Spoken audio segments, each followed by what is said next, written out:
Amanhã no Parlamento.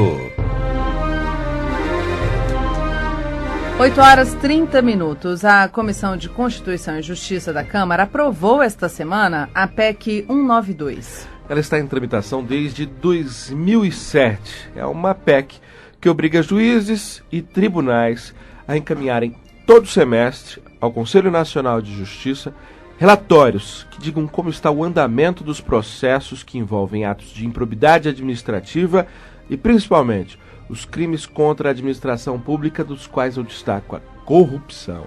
Bom, essa medida pretende dar mais transparência aos processos instaurados pelo Poder Judiciário. A PEC agora será analisada por uma comissão especial e votada em 2 turnos pelo plenário. Bom, para entender melhor o impacto dessa medida, vamos conversar com o Procurador de Justiça do Estado de São Paulo, integrante do Conselho Nacional de Justiça, Felipe Locke.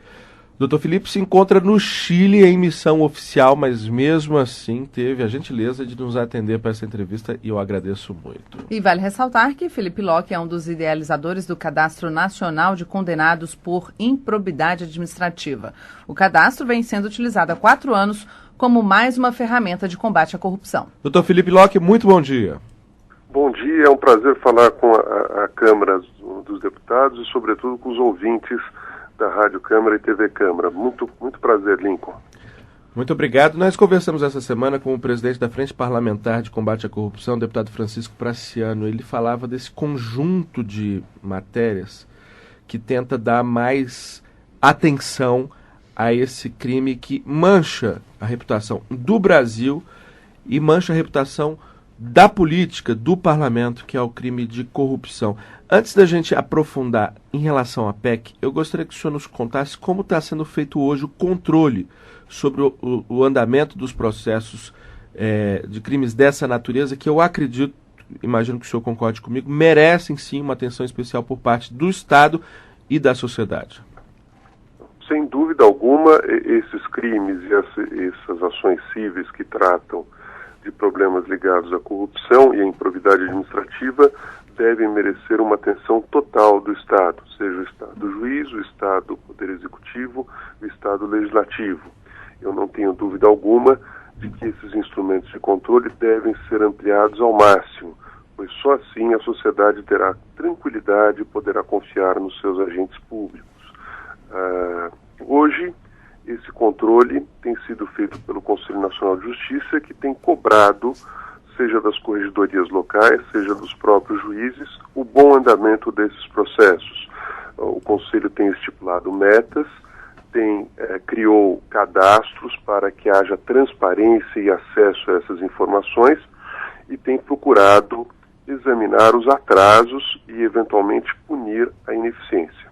O senhor tem um número para nos trazer a respeito de quantos processos tramitariam em relativos a esses assuntos no Brasil hoje, se eles são representativos da realidade, se muitos mais não estão ainda na fila de acesso à justiça, parados no Ministério Público ou mesmo nos órgãos de investigação inicial, e o número de condenações a respeito desses casos?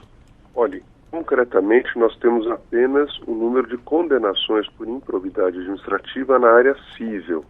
O andamento dos processos, nós não temos um número com exatidão, até porque o sistema de classes processuais e a numeração única, determinada pelo Conselho Nacional de Justiça, ainda não foi implementada na sua totalidade pelos tribunais, bem como um sistema informatizado de distribuição, o que nos daria um controle maior desses processos. Mas nós temos, na área de condenações cíveis, cerca de 3.000 condenações transitadas em julgado. Há muitos estados onde esses processos andam bem. Então, no estado de São Paulo, por exemplo, nós temos 1.500 condenações cadastradas no Conselho Nacional de Justiça.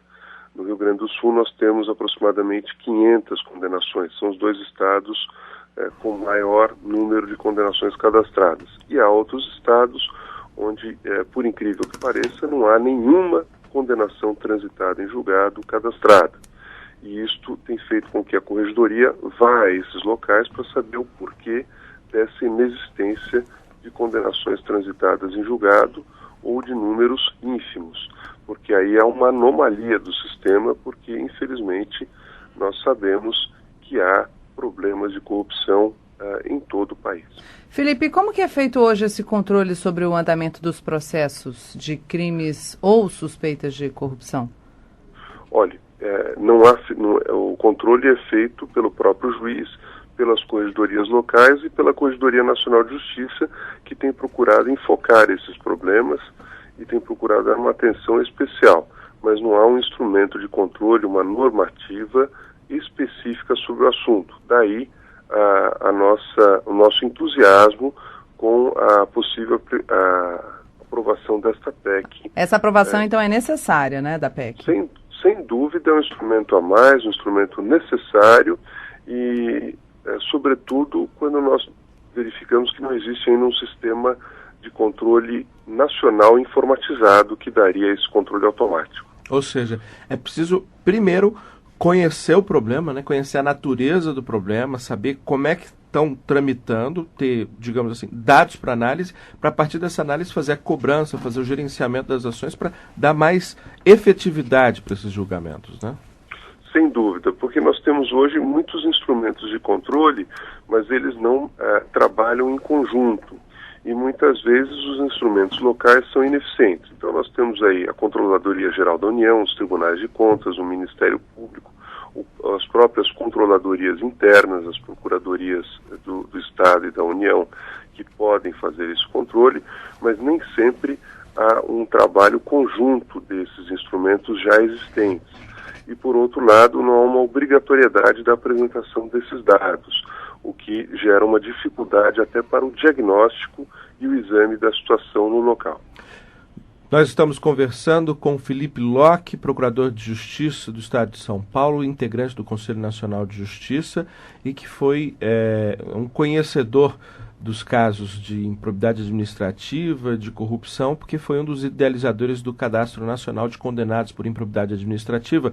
Quero então aproveitar, Felipe, já que estamos falando da criação de um novo instrumento, recuperarmos também um pouco desse instrumento que já existe, que é esse cadastro, para que você lembre o que acontece com alguém que é condenado por improbidade administrativa, que restrições ele está submetido, para que a população saiba disso e principalmente como acessar, para que o cidadão tenha certeza de que alguém condenado por improbidade administrativa está mesmo sujeito a essas restrições.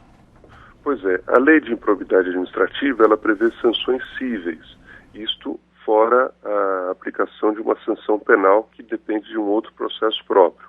Na esfera civil, esta pessoa pode ficar sujeita à perda do cargo público, à proibição de contratação com a administração, à proibição de exercer funções públicas, à proibição de receber incentivos fiscais ou empréstimos oficiais, bem como o pagamento de multa civil, além da indenização pelos danos praticados. Quando você fala contratação, você fala mesmo contratação indireta, por exemplo, vai para uma empresa, abre uma empresa porque isso também acontece muito, né?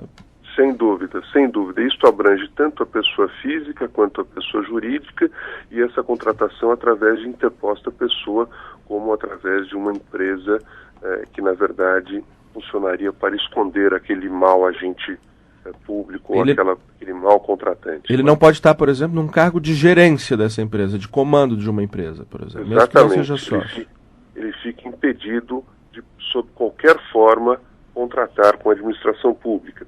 E até o advento desse cadastro, não era possível para a própria administração, bem como para a população, saber quem havia sido condenado, porque o Brasil é muito grande e haveria necessidade de investigar juízo a juízo, ou seja, cidade a cidade, para saber se aquela pessoa havia sido condenada num determinado estado ou numa determinada cidade. E mesmo que a condenação seja, por exemplo, numa cidade do interior do Rio Grande do Sul, a proibição de contratar com o setor público vale para o interior do Rio Grande do Norte.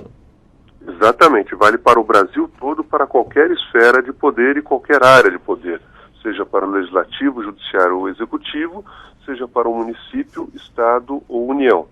Logo, a condenação tem que valer no Brasil todo e precisa ser conhecida de todos, seja do próprio poder contratante, seja das pessoas. Daí nós fizemos o cadastro aberto, com acesso pela página do CNJ pela internet, acesso livre, e todo e qualquer um pode ter esse acesso e pode verificar se aquela pessoa está habilitada ou não a contratar com a administração pública.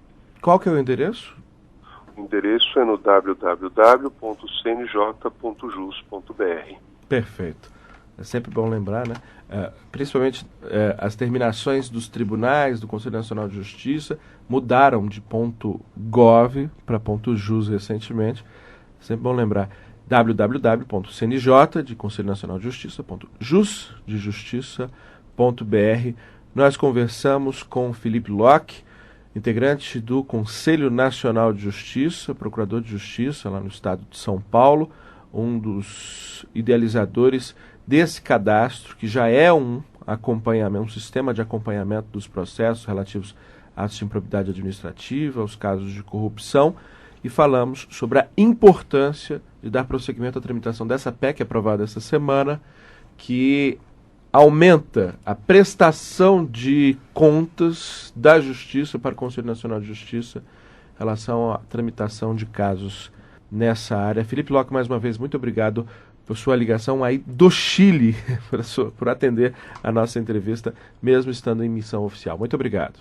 Olha, nós é que agradecemos, é um prazer muito grande falar com os ouvintes da Rádio Câmara, TV Câmara, e, sobretudo, parabenizando por esse trabalho importante, esse trabalho legislativo que cria instrumentos para a transparência, para o Estado brasileiro melhorar, se aprimorar e cada vez mais a população ter confiança no seu país.